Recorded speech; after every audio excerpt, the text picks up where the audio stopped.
Race. Yeah, the thing about Elliott, he responds, doesn't he? Every time you think Burns is nudging closer, Elliott will pull out a blinder and pull away again. He doesn't mind the rear of the bike sliding around either.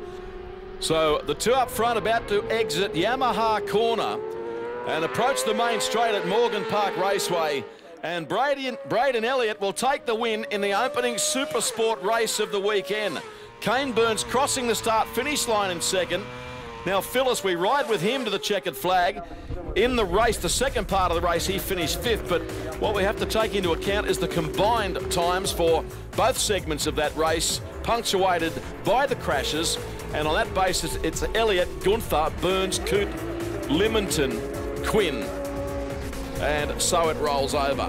Fascinating stuff. And again, the Super Sport bikes don't fail to entertain. No, they certainly don't, David. That was a fantastic race. Great result for the Kawasaki's, but these Suzuki boys, well done. Here's Brian Eden. Well, Braden, congratulations. 2 starts, and you managed to stay at the front for both of them. Well done. Yeah, thank you. It was great. Start from pole. Definitely was a pretty good feeling, having no other bikes in front of me, and managed to get a great start in both races there. So to lead the way and put in some decent times, it's a really good way to kick off the day. Yeah, well done to Braden Elliott, understandably delighted. Well, earlier today, my colleague Steve Martin caught up with a legend of the sport. One man I know that is very passionate about motorcycles because he's been involved in them his whole life, and he's won a few Australian championships along the way, is Shawn Giles. And luckily enough, he's willing to share a bit of his history about it and also what he's doing here in the paddock. So firstly, Shawn, congratulations on all those championships that you have won. I mean, what has motorcycling meant for you over your career? You know, I've been lucky enough. My father had a motorcycle shop, so I grew up around motorcycles. I started riding motorcycles at the age of 4. But riding, not just racing, but riding motorcycles and enjoying it.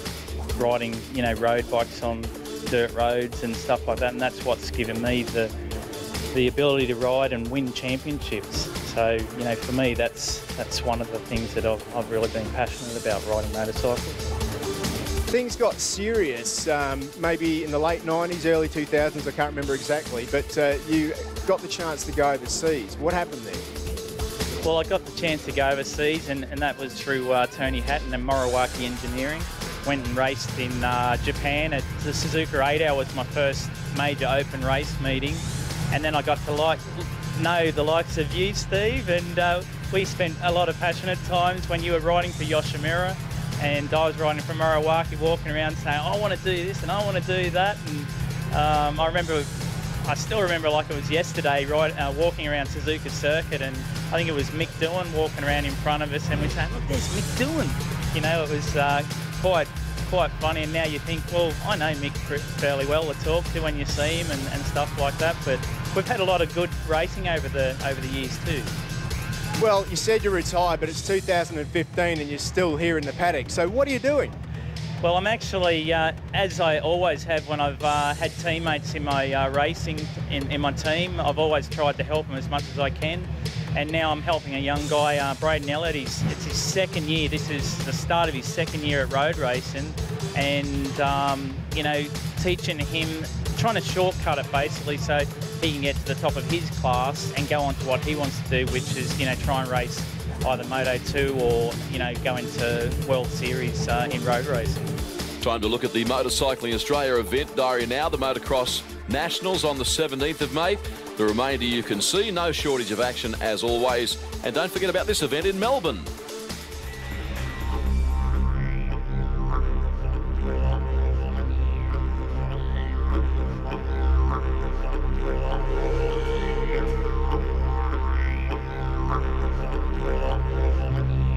So it's been 3 or 4 days here that's been very good. I feel it's coming more and more together now. We've been out looking for the dirt a couple of days, backwards and forwards. We have another test tomorrow. So it seems like we got a good race surface finally. They keep saying that they're going to make it the greatest Grand Prix in the world. It's going to be down here, so let's see what they do, and that's good. We know Speedway is fast, it's exciting, it's colourful. It's an incredible sport to watch live, and what's going to make it is atmosphere. We've got people coming from New Zealand, Hong Kong, Singapore, as well as Europe. We've got a roof that closes, just like in Cardiff, We'll have a very passionate crowd, a knowledgeable crowd, and I think we're just going to have the most fitting finale to the 2015 season that's imaginable. Obviously with the Australians on home ground, which they've never done for a World Championship, so I look forward to that, and I think it'll be very exciting.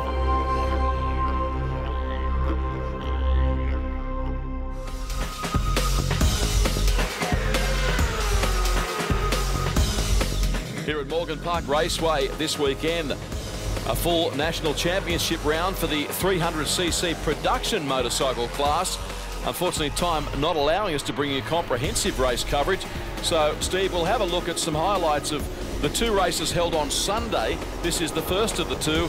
A very, very close competitive formula. Yeah, it certainly is. I mean, these little bikes, little production bikes, up to 300cc, 4-stroke, and it produces very, very close racing. And as you can see, as they head into turn one there at Morgan Park, there's not a lot to separate these bikes out there on track. Justin Hall was in second, being pursued by Hayden Spinks. Got a couple of girls out there too that love to compete in this class, and they're very, very handy. That's Marias and also Ilish Ross. So we're going to keep an eye out for them throughout the day. Drew Sells was the winner of race 2, defeating Hayden Spinks, and Justin Hall was third. So in the second event, and this was a race, this is the second event on Sunday I refer to, and this was a race where some of the girls performed very well. You can see here up front, it's a raging battle again between Drew Sells on 93 and two others. One of them is the rider of 66, Spinks, who goes down. Hayden Spinks, he's just lost it. He's tipped in. Look at this. He's tipped in, just run off the edge of the track there onto the ripple strip. Not as much grip out there, my friend, and he's lost the front end, so that's the end of his Sunday. Yeah, he was made of rubber, though, and was able to spring back to his feet. And in the meantime, good side-by-side stuff. And at the completion of race number 3, that event was taken out by Michelle Marias, and well done to her, defeating Ilish Ross, and in third position Josh McHenry. Now a look at the championship points in production. At the completion of the Morgan Park round, Marias on top on 60 in advance of Justin Hall, Ilish Ross on 51, and then Drew Sells down to Briney. Michelle, outstanding job. The round winner here this weekend. A little bit of luck fell your way, but sometimes you got to be lucky as well as talented. Yeah, I didn't expect this. But I'm pretty happy with how it turned out. It's unfortunate about the accidents, but like you say, there's a bit of luck involved. And I just hope next round, at my home round, the boys will be back up there and we'll be fighting for it fair and square. Hi, I'm Matt Mladen. You're watching the Australian Superbike Championships on Fox Sports.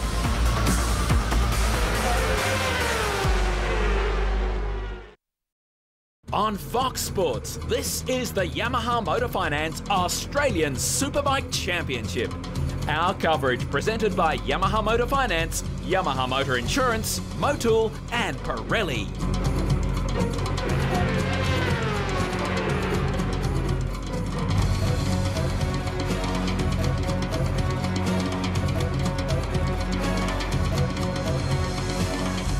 Relph is one of several young women competing in motorcycle racing, and she's doing a tremendous job mixing it with the boys in the highly competitive Moto 3 class.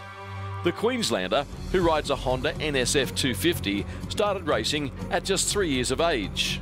First started, Mum and Dad had interest in bikes before me and my sister were born, and then they sort of sold all of our bikes when me and my sister came along. And when I was 3, they took me to a Crusty Demons race meet, and I chucked a tantrum on the floor and said that I wanted a motorbike, just like any other normal girl, I guess. Like so many emerging talents in road racing, Taylor began her career on the dirt and has ridden in a variety of classes along the way. I started racing motocross when I was, I think, 5 or 6 maybe, and then did motocross flat track for a few years until I was 11 years old, and then sort of lost interest in it, had too many crashes, too many injuries, and wasn't doing too well either. And then Dad knew the person who ran motorcycle sports in Queensland, which is my club, and they sort of got me into road racing through that, and started with a KTM 65, so it's a motocross bike, and then we just chucked a set of slicks on it, and I got 3rd in Queensland in my first year. Taylor says the transition from dirt to bitumen was effortless, and she fell in love with road racing from the outset.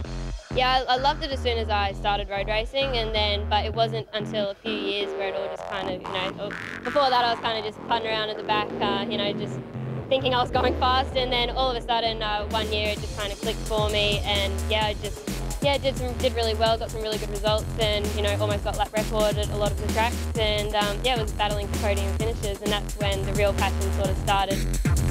You would think a girl entering what is traditionally the domain of males would be a tough assignment, but Taylor says she's not endured any issues. Yeah, well, I've sort of grown up with everyone that I've rode with, because I've been road racing for 6 years now. So, in the end, they just treat me like I'm a guy out on track. They don't treat me any differently, which I love. I love just being seen out there as another guy. And, they don't do any nicer passing moves on me. If anything, they get a little bit closer. And, I love the fact that, I'm the only girl out there in majority of the rounds. Taylor Relph is very serious about her racing and is determined to make a name for herself in elite motorcycle competition. As you'd expect, she set plenty of personal goals. At the moment, we just would love to get a podium finish in ASBK. That would be really great. Last year, I almost won the championship. I got second place by 4 points, so that was a little bit annoying. But hopefully this year. Unfortunately, I'm a little bit down on points because I crashed at Phillip Island on the first round. This round, this weekend, we're sort of just hoping on, getting a really good place and sort of getting back some points that I lost at Phillip Island when I got that DNF. It will possibly come as no surprise that Taylor is very fond of her trusty steed. So much so, it even has a nickname. Yeah, so this is a Honda NSF 250 Moto 3, so it's what they race in the World Championship, but obviously it's just a stock version of it. It's my little baby, I love it. It's got its own name, I call it Rex, and it sort of just gets you closer to your bike. And so it's had a lot of success over the years with the previous owner as well, who's now Corey Turner, who's now racing overseas in Spain in the CEV. So yeah, because of all of that, I love it. It's the best bike. Okay, good to have your company. Also at Morgan Park this weekend, a full championship round for Australian Moto 3 125cc Grand Prix Championship bikes. Again, very competitive. 20 bikes on the grid. 3 races across the weekend. We're now going to have a quick look at races 2 and 3 conducted on the Sunday. Unfortunately, time constraints don't allow us to bring you comprehensive coverage. But well, Steve Martin beside me, this class a genuine stepping stone to international competition. Well, it certainly is, and that's why we run it here in this ASBK Championship, because these little bikes are direct derivatives of what they race in MotoGP. If you go good here, you can get yourself a wild card in MotoGP. And bike 7, the victor there in race number 2. We got them underway. Now, we saw interesting circumstances here with bike number 7. Yeah, Callum Barker shaking his head there. I think he knows what he's done. A start penalty. He was premature away from the start and was penalised 10 seconds. And despite winning this race, and he won this race, went on to win it by roughly 7 seconds in advance of his nearest rival. So as a result, he was relegated back to 3rd. Well, that turned out to be good for Matty Barton, though, on the number 24 machine there, because it means that he ended up being the eventual winner. Indeed. So 7 across the line, Callum Barker first, but was relegated, as I've said. So as a result, we'll check out the championship point score for you after 2 rounds, and Barton on 105 in advance of Horton, Leonard, Collins, Bramage and Barker. And without any further ado, let's head downstairs. Bryony Ingerson spoke to the round winner. Callum, the jump start, you knew that you did the jump start. Tell me what was going through your mind and what you had to do from there to get on the podium here today. Yeah, basically off the start, they just held the lights a little bit longer than I expected, and unfortunately rolled forward. But yeah, no, I knew I did it, so I tried to put my head down, bum up sort of thing, and tried to smash out the lap times and get as far ahead as possible. But yeah, that last lap got caught for lap rider, so it was all over from there. We're here in the pit bay of Braden Elliott, one of the rising stars of the super sport category. We're going to delve a little bit further into what makes up a super sport bike. Peter Doyle, you're the one that's going to explain all this to us. Let's start off by just giving us a run through what bikes are permitted to race in the super sport category. Generally, the super sport categories they're based around the 4-cylinder 600 sport bikes, but also you get the twin-cylinder bikes in, and the triple, like 675 Triumph. So we've got here a GSXR 600. Give us the difference between maybe the factory bikes that are allowed to race here. Look, basically the super sport class is kept. It's a lower cost class than obviously your MotoGP and your Superbike, but there's enough changes that you're allowed to make to turn the bike into somewhat of a race bike, so you get that race bike feel. First thing they do, obviously, foot pegs, handlebars, levers, get the right ergonomics of the bike so the rider's a bit more comfortable. Suspension's open, so they'll have internal cartridges in the front fork and a rear shock. In this case, they're using Owen's, the TTX range. So race bike suspension. Fit it with a set of race-going VOT tyres, but in racing compound, so a little bit softer than what you would use on the street. The engines are very, very standard, but there are a couple of items that you're allowed to do a bit of tuning on the engine. It'll increase performance, hopefully engine life as well. Compression ratio can be increased, and also cam timing can be changed. So some engines react differently to a different engine setting, so it just gives them a little bit of flexibility. There's some other minor changes you're allowed to make within the rules to get away from the production parts and bring in some of the aftermarket manufacturers. So chains and sprockets being one of them. The big heavy-duty chain used for street use to last 30,000 kilometres. Well, these are a lighter but stronger and lightweight chain for racing use. Heavy-duty crash guards are a mandatory fitment in case of incident to try and prevent oil loss on the track when someone crashes. And tell us about the gear shifts. So yeah, what they call an electric speed shifter. So essentially it's an ignition kill so that you can change gear without rolling the throttle off. So you can hold the throttle wide open and just keep changing gears without the clutch. It's a great class for coming through to Superbike. As I said, the performance of the engines are probably somewhere around that 60 horsepower down on what a good Superbike is. But, they're still in the range of 120, 130 horsepower, so they're quite a fast machine. Luckily, Australia's Peter Doyle joining Brian Ingerson for this episode of Tech Talk presented by Motul and Pirelli. There's nothing he doesn't know about motorcycles. We now present the second Supersport race of the day. Grid positions on screen, and obviously Braden Elliott very much the rider to catch here, Steve Martin. Yeah, he certainly is. He proved what he could do earlier in the day with a dominant performance. But we've got some other races that were also strong. Troy Gunther put in a good result as well, so looking forward to see what can happen. Yeah, Gunther on the 56 machine. Away they go. Elliott away quickly. Gunther will be desperate to stay in touch with him early. Through the first right-hander they pack up. We take the onboard out the back of the Chris Quinn entry. You can see there Aidan Coote on 66 was running prominently. There's Nick Limington too on the number 27 Caterpillar machine. Let's not forget that it's his first weekend racing a 600 as well. Just turned 16 did young Nick. There he is on the number 27 machine. Kane Burns is up to third, and Alex Phillips away well in this one. He's in fourth position. Yeah, we ride with him now. Yeah, that's a much better start for Alex Phillips. Just starting to adapt to this machine. It's not the latest and greatest bike either. It's a few years old as Alex's bike. It's fettled well though, and that's what counts in these races. So Elliott has already managed to pick up a 4 bike length lead in advance of Troy Gunther. Early stages of race number 2, and of course the Supersport class on our coverage here on Fox Sports is presented by Yamaha, and you can get the ultimate in factory back protection with Yamaha motor insurance. I'll tell you what, Braden Elliott really has that Suzuki GSXR 600 set up quite nervous. It's a nervous looking motorcycle. Little twitchy, you're saying? A little twitchy, moves around a lot, but what that means, it's got a lot of weight on the front, and it certainly steers well. Quinn, again, we look out the back of the Cooper's Pale Ale entry on the Yamaha race cam. Nobody pressuring him in any significant way at the present time, rather. Easy for me to say.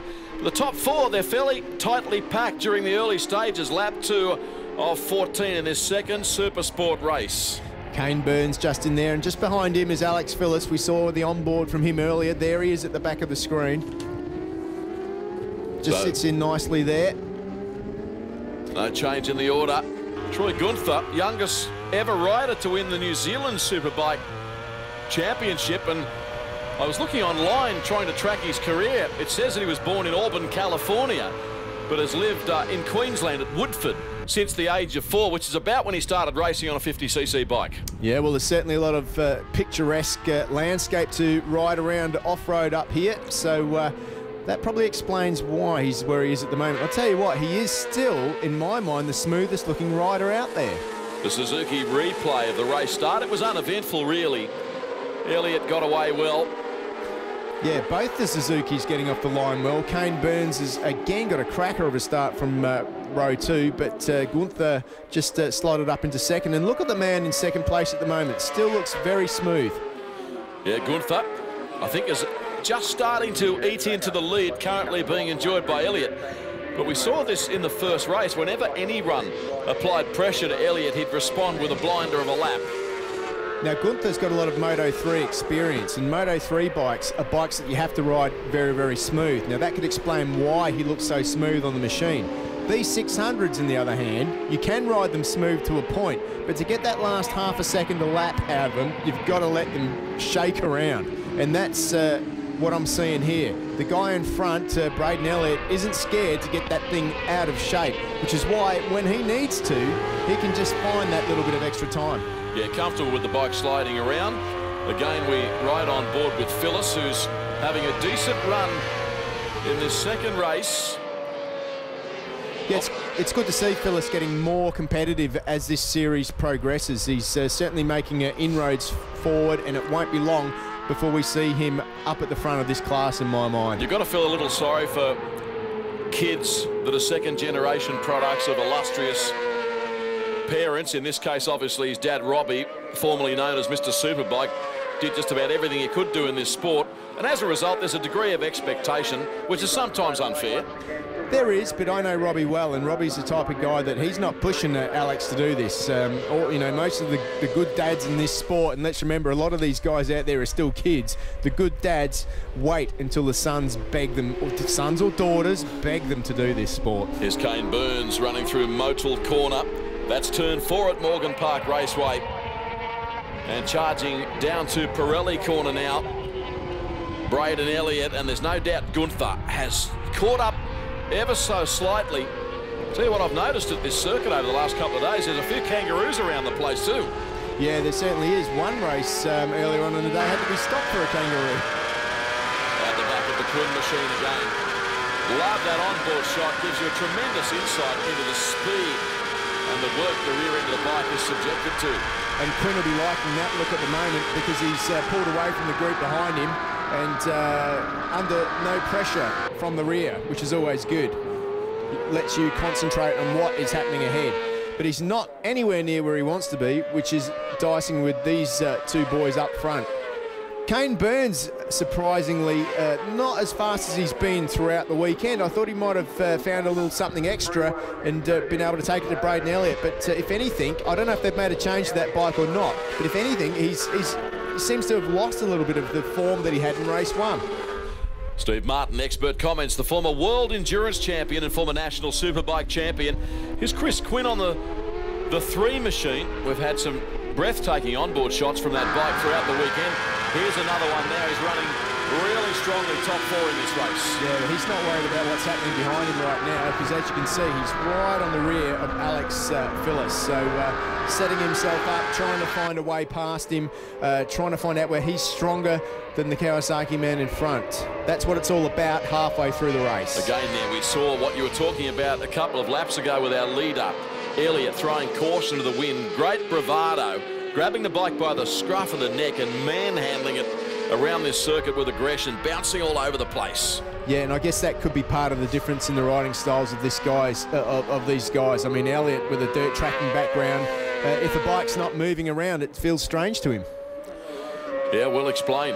Gunther in second. You can see the gap there between second and third. Here's Burns on the orange machine in third position on the Suzuki GSXR. Burns seems to have regrouped a little bit in third place too, because Quinn has just dropped a little bit off the back of him. He was closer than that the last lap round.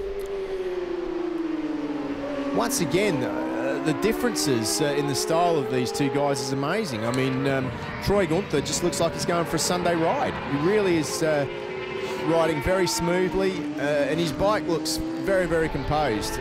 Maybe that's the Kawasaki chassis, the setup that he's got.